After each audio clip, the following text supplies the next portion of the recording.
Okay. Yeah. No more commenting on people's noses. Recordings then.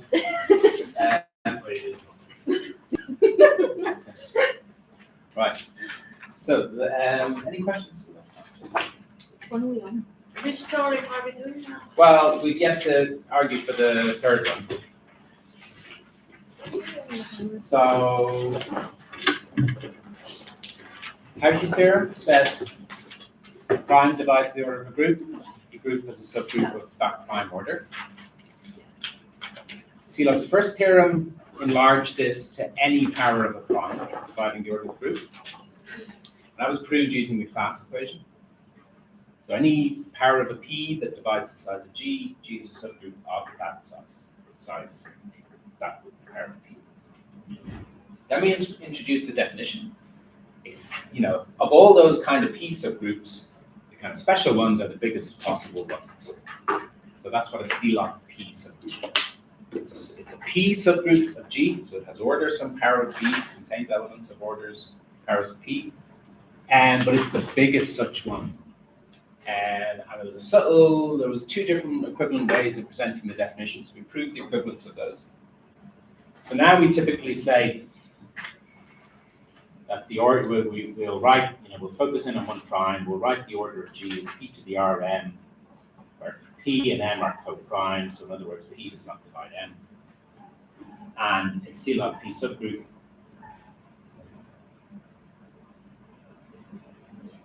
of G is a subgroup H with size p to the R. And such things exist due to the first Sealife theorem. Then the second theorem, which we just very briefly, so what's it say? The second Sylow theorem says all Sylow p subgroups of G. The first theorem says there exists a subgroup of this size, but typically there might be multiple subgroups of that size. So the second Sylow theorem says all Sylow p subgroups of G, fixed prime p, are conjugate to one another.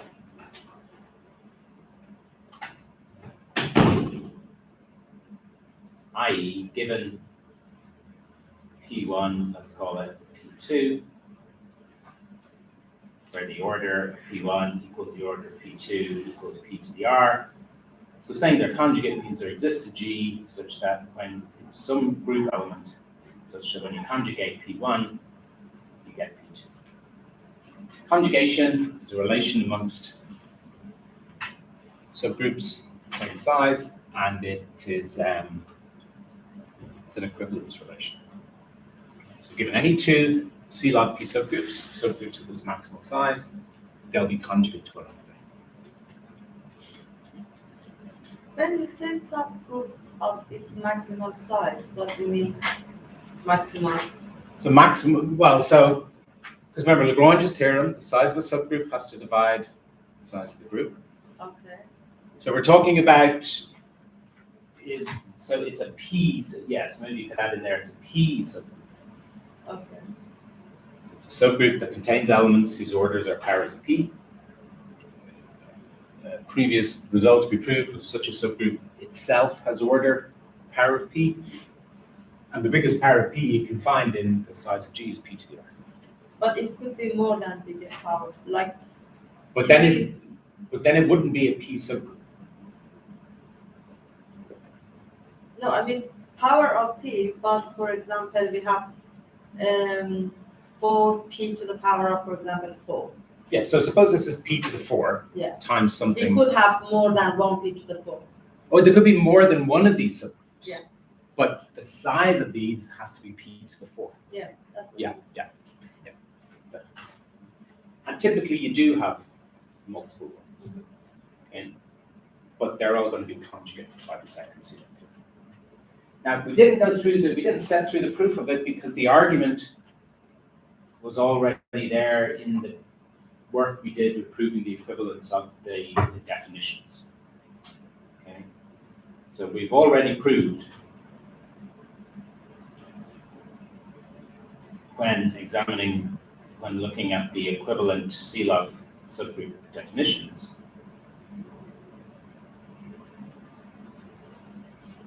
Equivalent Sylow P subgroup definitions, we've already proved. So just at the end of this now, we've done a recap. When we examine the equivalent Sylow P subgroup definitions, we've already proved that given any P subgroup Q and a Sylow P subgroup P, Sylow C subgroup capital P, then there is some element of G that says that Q is going to be a subgroup of that conjugate of P.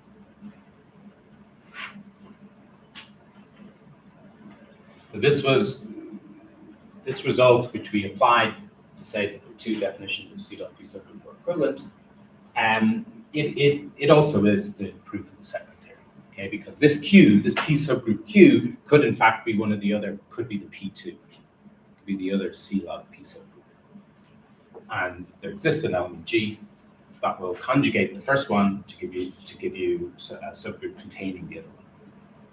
But since if we chose Q as another Sylow P subgroup, which already had maximal size, if you've got this maximal size P subgroup contained in the conjugate of another one, and the P is the same size as Q, then this subset relation has to be actually equality. Yeah. Conjugation doesn't change the size. P has a certain size, the conjugate of it has the same size.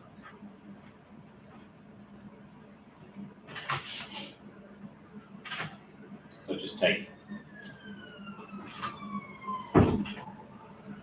Q equals P2. This is your P1. And you get the proof of the second Sylow. So our third Sylow theorem, this is the one we looked at the statement of it yesterday. We can get the proof now and then look at some applications. So again, the size of G is P to the R, and P does not divide N. We usually set up. So there are Sylow P subgroups. Probably there's a few of them. Maybe there's just one, but there's at least one.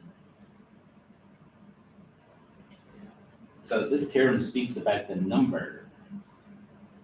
Let's give it a letter, the number. The number K, let's just label the number. So the number K of Sylow P subgroups of G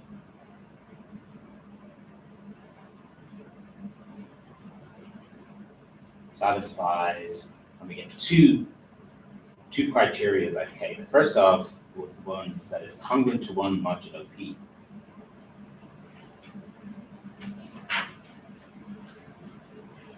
Secondly, K divides the size of G.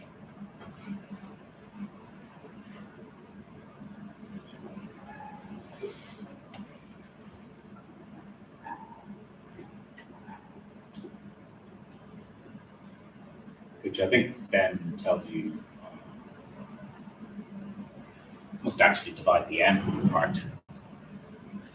Because if K is congruent to 1 mod P, then K has to be co-prime to P. So if it divides the size of G, well, it must in fact divide the M. So it doesn't tell you, it doesn't give you an exact formula for what K is.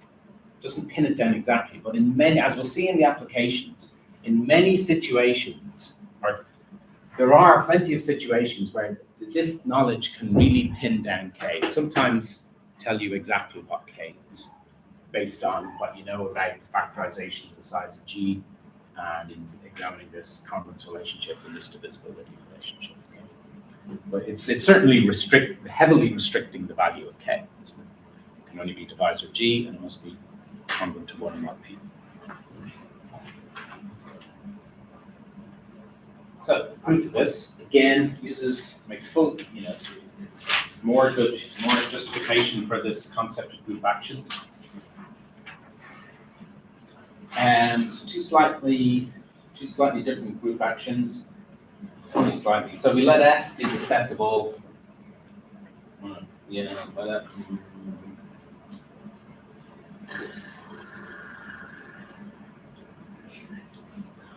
yeah, let S be the set of all. Be the set of all Sylow subgroups.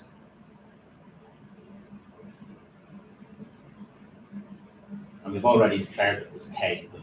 So we'll label it P1, P2 to PK. Yeah.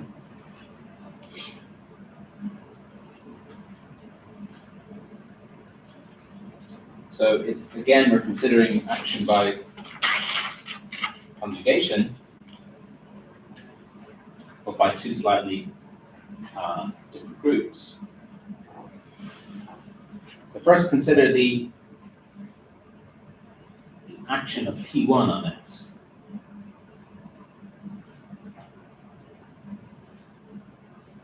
By conjugation. Okay, so you take an element from P1 and you conjugate all these subgroups. Okay, you can do that for any element of P1.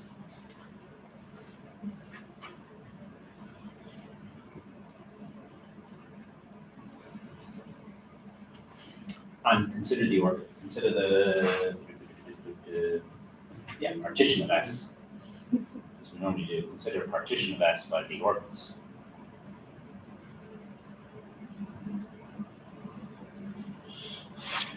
Orbits, or in the case of action by conjugation, these are called conjugacy classes.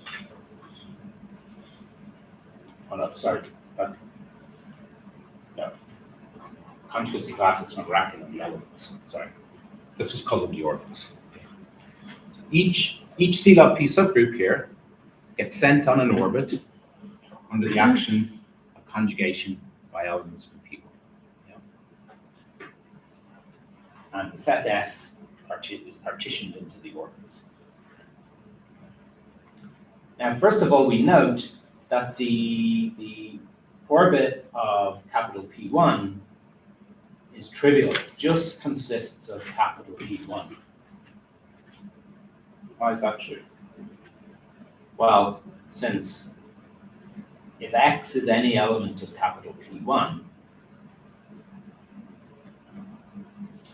which subgroup is X, P1X inverse? So you're taking all the elements from P1, you're conjugating them by X. What subgroup do you get? Well, see, X is in P1, and the subgroups are closed under multiplication. So when you conjugate elements of P1 by another element of P1, you still stay within P1. Yeah? If this product X times something from here times X inverse, it's going to be in P1, because X is. And again, it's a subgroup with the same size as P1, so it's in P1, so it has to be exactly P1. Okay. So the orbit that P1 goes on is trivial.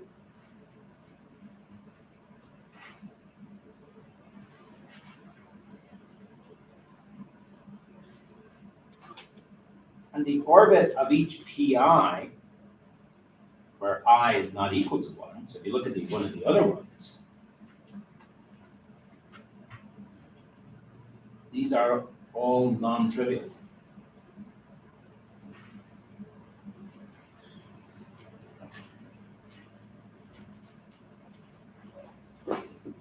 Why? Yeah, so why? So certainly the order of the orbit of such a pi includes pi. Okay, because pi you get by conjugating pi by the identity.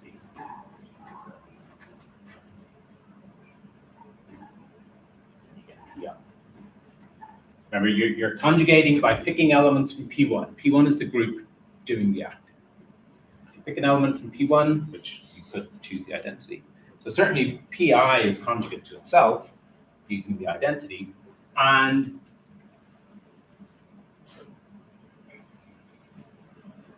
so these are the different P subgroups. So P1 will certainly contain an element not in pi, because they're different groups. So if X is not an element of pi,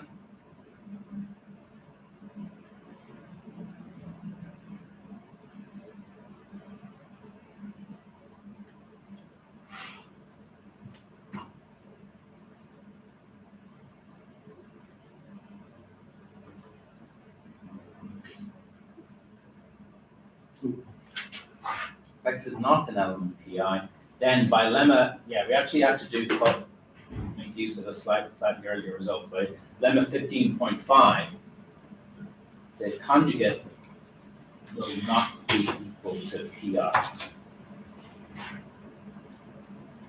But what happens if X is an element of pi? Well, if X is an element of pi, then using this reasoning up here, the conjugate of pi by X will be pi.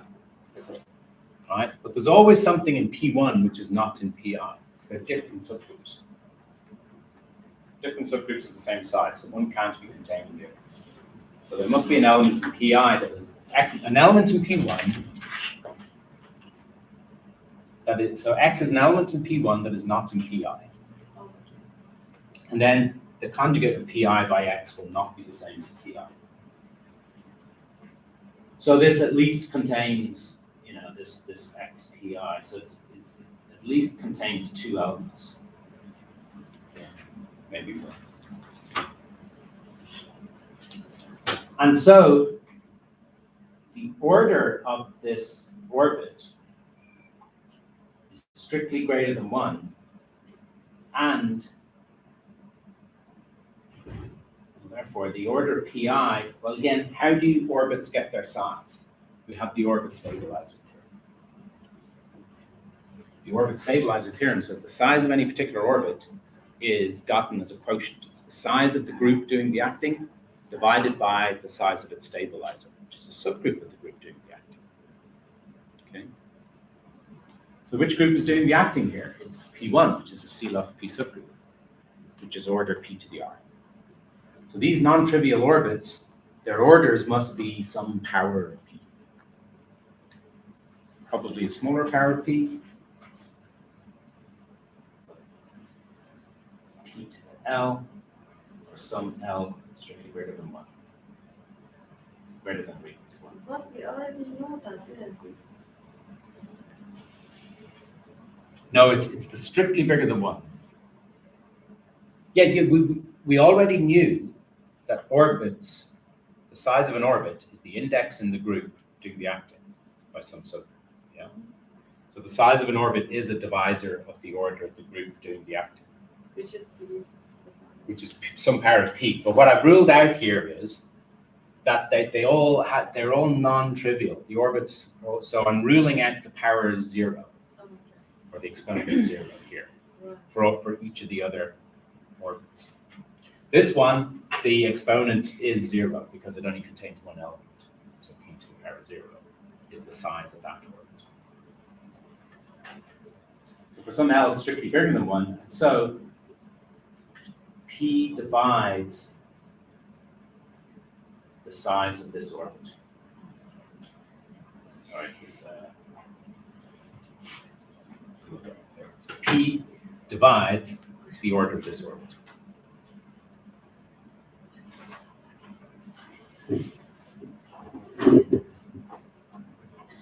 So this implies the size of S, which is equal to K. See, you're considering the partition of S by these orbits. So you've got one trivial orbit, and then you've got the size of each other orbit.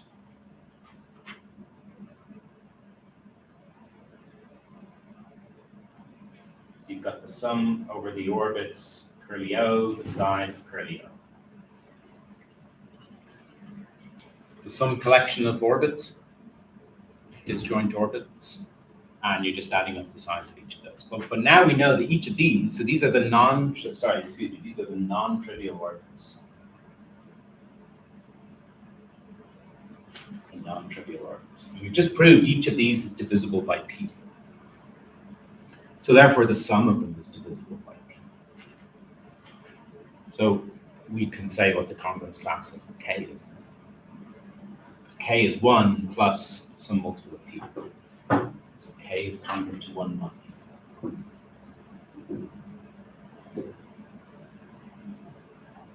Yeah.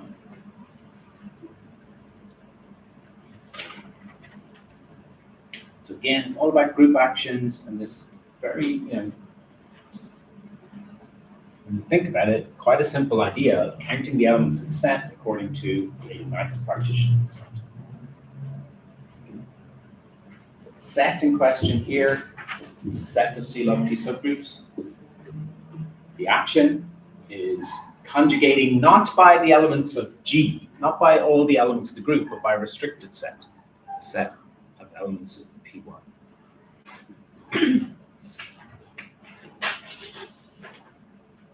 Now that's the first bullet point, the congruence class of K, modulo P. The second one, to prove K divides the order of G, consider the action of G now on S, again by conjugation. Under your S is all the P love C subgroups, P love P subgroups.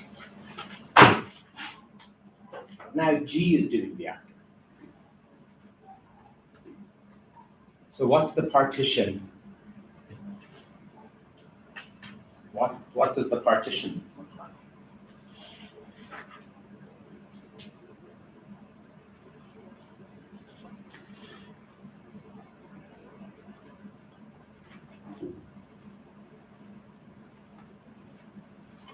If you're acting with the elements of G now by conjugation,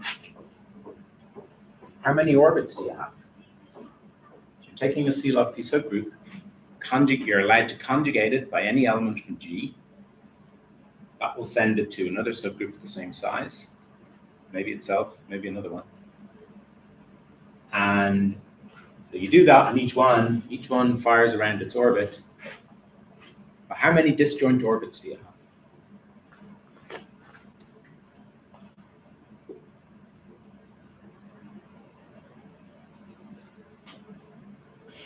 What are we looking at there? That lemma? Yeah, maybe. There is something good to look at.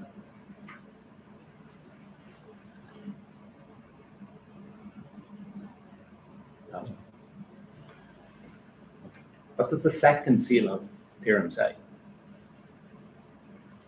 Second Sylow theorem says the Sylow P subgroups are all conjugate.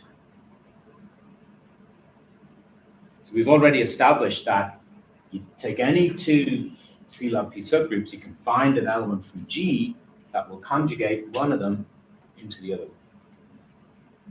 So that means there's only one orbit. Any one of these subgroups can visit any of the other ones just by conjugating it by an appropriate element from G. That didn't happen in the last part of the proof. We didn't have a single orbit in the last part of the proof because we were only considering the action of P1 on S, which is probably a strict subgroup of G. So you got less elements to do the acting, so you may have a smaller number of orbits. So the partition into orbits is, well, trivial. It's just a single orbit.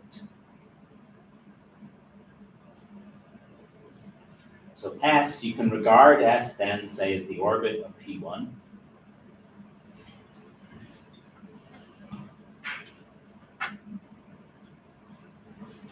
How big is it then? Well, we just call back to the orbit stabilizer. How big is an orbit? Well, its size has to divide the order of the group doing the acting. Why do you say size of S equals size of the orbit of P1? Because there's just a single orbit. So you could choose any element. I'm just choosing one of the elements here to name the orbit of P1.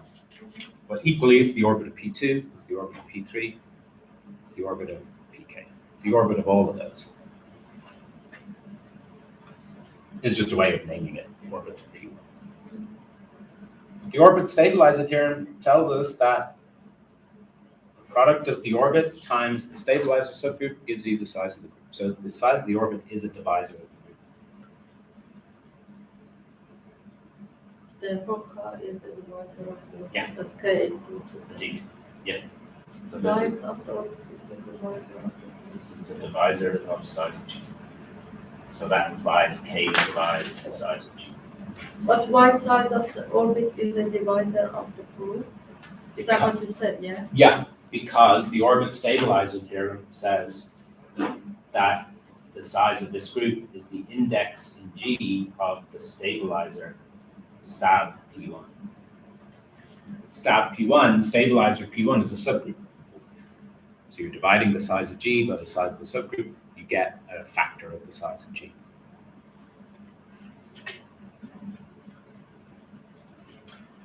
But combined with the first bullet point, the K is congruent to 1 while P, that means K is co-prime to P. And so if K divides G, remember G is actually P to the Rm. So telling you a little bit more, it tells you K divides M actually. Let's divide the other bit.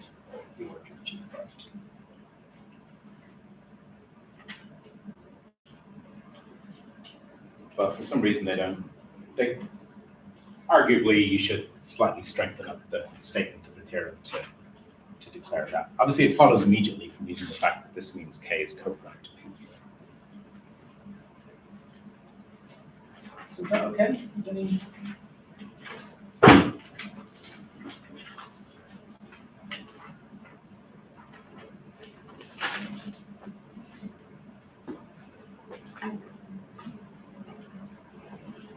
So,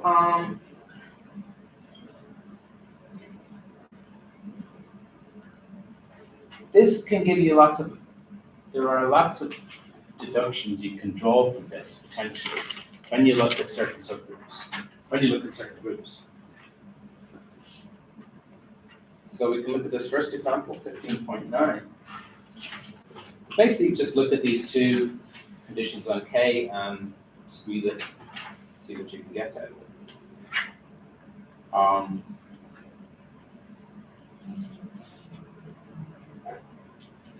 Consider G being A5 again.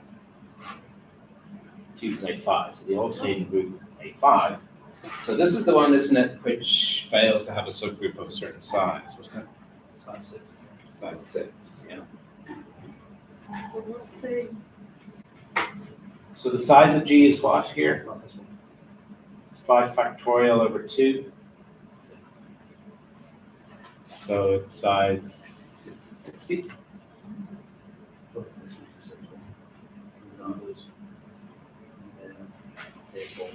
Oh, it's A4. Yeah. So 60. So prime factorization of 60 is 2 by 3, no, 2, 4 by 3 by 5. Okay.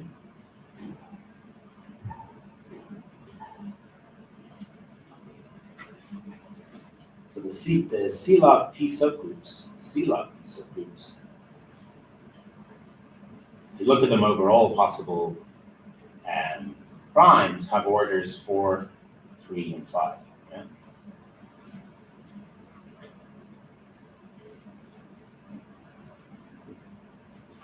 So consider. but it says 2, 3, 4, and 5. They're these P subgroups. So they're so that first sentence is just from Lagrange's theorem. 2, 3, 4, and 5 are the only possible subgroup orders. Actually, so from the first Sylow theorem, we know it contains subgroup of size 2, subgroup of size 4, subgroup of size 3, subgroup of size 5. But the Sylow P subgroups, remember, are the special ones of maximal size. So they would be of sub for the Sylow 2 subgroup has size 4. Subgroups of size 4. So there's 3 primes to consider, P equals 2, 3, and 5. So now what we want to do? Well, what we're going to do is we're going to query, see if we can work out how many of them there is. Oh, okay. If you let K, so if we let K subscript 5 be the number of Sylow 5 subgroups. Now the whole group is size 60, so potentially there could be quite a few. Yeah? There's enough room for there to be a few. Well, the third Sylow theorem, implies that K5 is congruent to 1 mod 5 and K5 divides 60.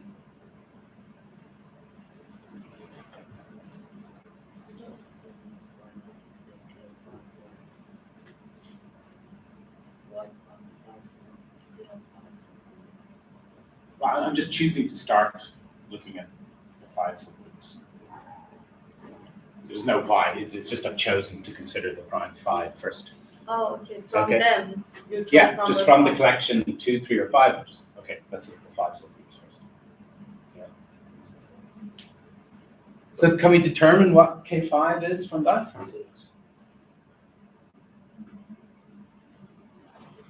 6.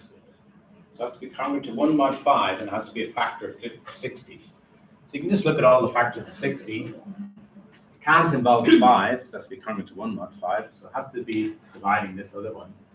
As well as there's only 2, 3, 4, 6, or 12 to choose from. And amongst all those numbers, the only one congruent to 1 mod 5 is 6. So the dividing 60 condition. So 6 plus the answer. 6 plus the answer. Yeah. I still don't know why did you say K5 equals 6. So this condition, this one, says K5 equals, well, it can be any factor of 60. 1, 2, 3, 4, 6, 12, this K5, 15, 10, 20, 30, put them all. Bunch of them. Yeah. But also it must be congruent to 1 mod 5.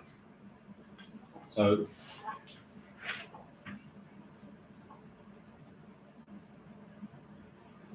how about why do you rule that one?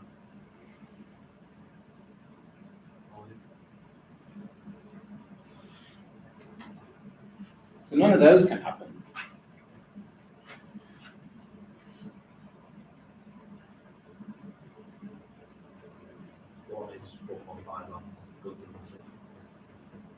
Now, so we're still left with the possibility 1.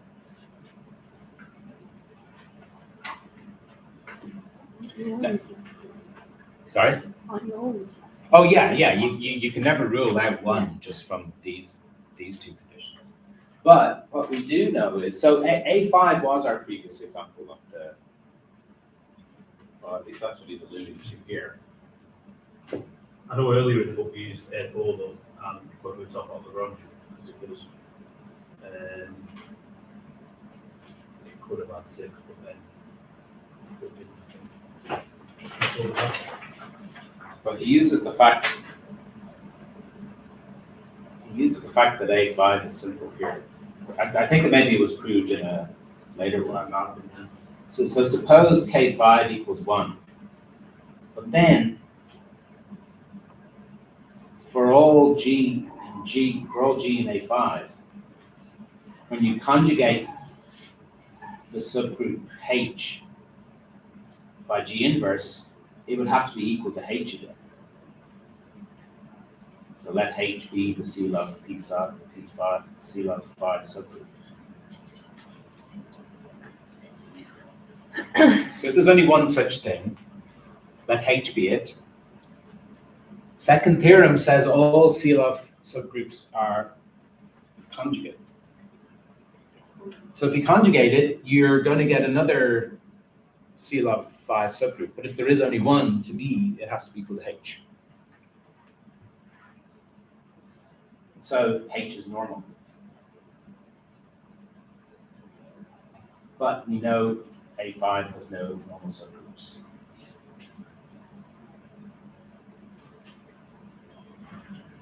Simple.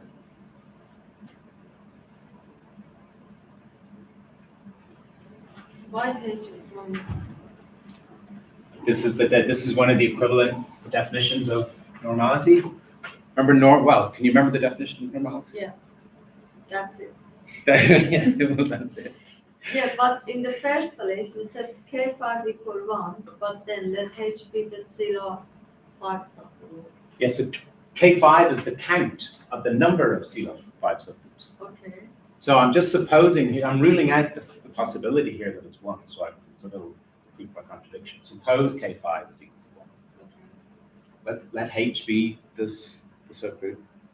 It's the Sylow 5 subgroup of order 5.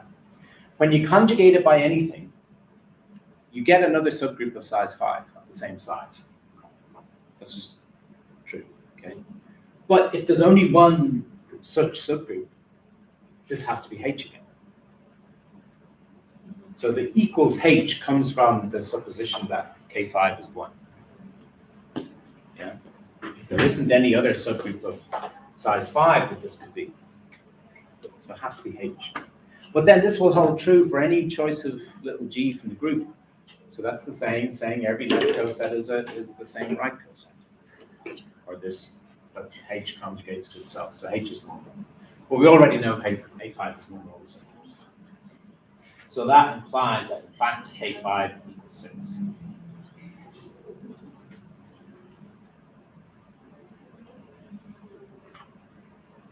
You know where you've got K5 divided 6 in, though?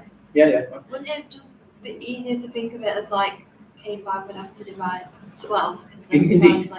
Then I wouldn't, because I shouldn't be considering multiples of 5 here, because I already know K5 is coming to 1 right. Yeah, no, you're right.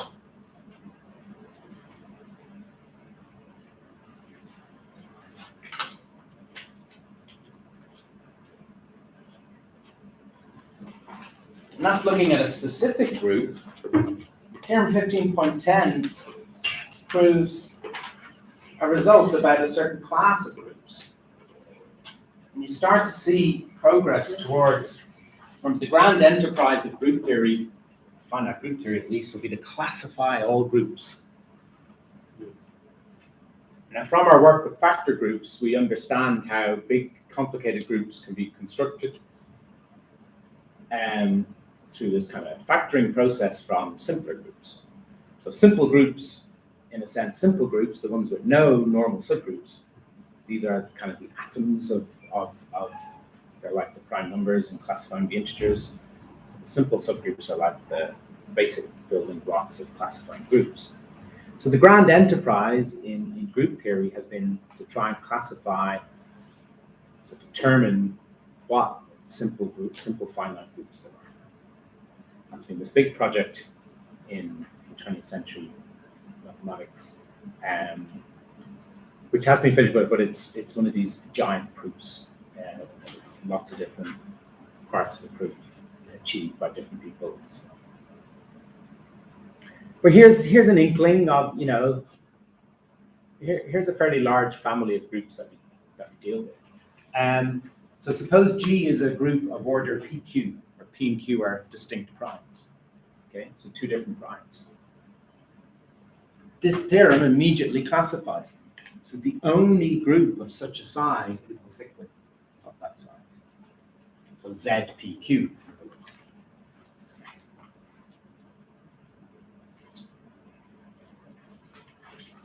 A cyclic group of that size. And it's proved by application of the Sealife theorems and just careful counting. So let's see what it says. It says we know G contains a subgroup of order Q. The number of, when it says the number of conjugates of Q, and this is the number of Q subgroups, Sealife Q subgroups. This K we were talking about in the previous example. So this K divides PQ and it's congruent to 1 plus KQ. k equals 0, 1. Oh yeah, now he's declared at the start that p is the smaller of the two primes. So we're focusing on the bigger, so q is the bigger of the two primes. So you think of all the numbers congruent to 1 mod q, so 1 is the first one, the second one is 1 plus q. But that's already too big to divide the size of g. Because the size of g is p times q. The only way 1 plus q can divide the size of g is if it divides the p, divides the other. That was the point you were just making. If this number k divides the other part of the size of g. But 1 plus q is already going to be bigger than p if p was the smaller of the two. So that tells us there is only one Sylow Q subgroup, H, and therefore it's a normal subgroup. Okay, so when you conjugate it, you get another subgroup of the same size, but if there's only one of such subgroup, when you conjugate it, you must get itself again. So H must be normal in G. Okay, so then you look at the Sylow P subgroups. Well, it has at least one of them, call it capital K. The number of P subgroups, again, from the third theorem, it must be congruent to 1 modulo P, and it must divide Q.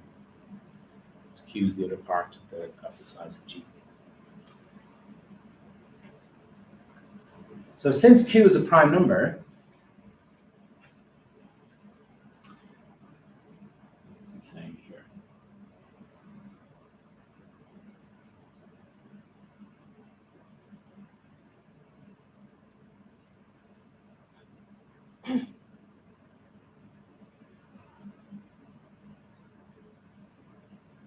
So 1 plus k times p, that's the number of Sylow P subgroups. Must divide Q. So what divisors of Q? Q is a prime number. It only has two divisors, 1 and Q. Okay?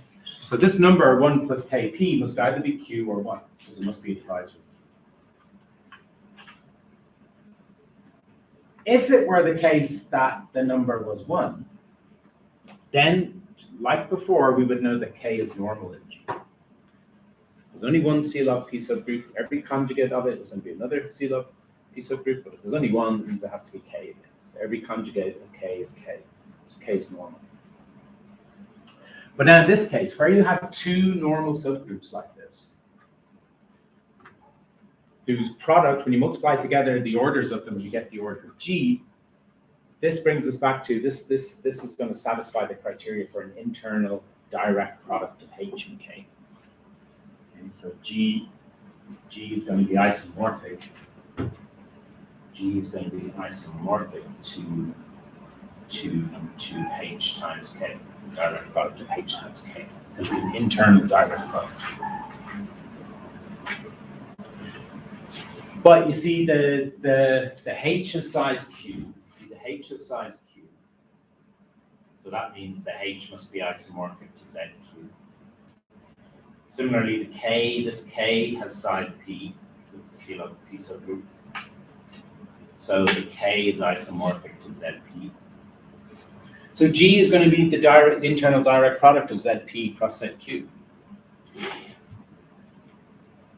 But remember, when you've got direct products of cyclic groups, if the orders are co-prime, so this theorem he's talking about here is when the orders are co-prime, the direct product of the cyclic groups is cyclic with order, the product of the orders. Okay.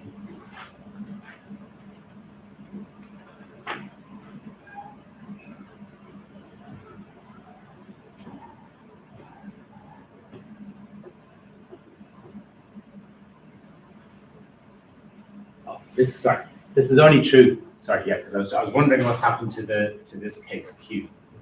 Well, this case where the 1 plus kp is Q. Sorry, that's part of the statement. So it's a further condition on the theorem that Q is not congruent to 1 mod P. So you can draw down instances of this like this.